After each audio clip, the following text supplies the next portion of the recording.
क्या आप जानते हैं कि जमीन अगर सिर्फ एक सेकंड के लिए भी अपने महवर के गिर्द घूमना बंद कर दे तो इसके नताइज क्या होंगे?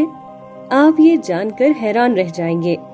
जमीन अपने महवर के गिर्द तकरीबन 1670 किलोमीटर फी घंटा की रफ्तार से घूम रही है, जिसके साथ मैं, आप और जमीन पर मौजूद हर शय इसी रफ्तार से घूम रही है।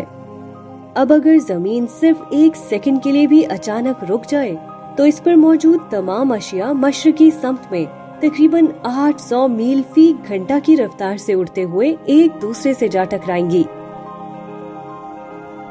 इसके साथ साथ उड़ती हुई चट्टानें, पत्थर और समुंदरों की हरकत की वजह से जलजले और सुनामी पैदा होंगे, जो तमाम मखलूकात को सफाए हस्ती से मिटाने के लिए काफी होंगे। इसी किस्म की मजीद साइंटिफिक वीडियोस के लिए देखते रहिए रोशनगरी उर्दू।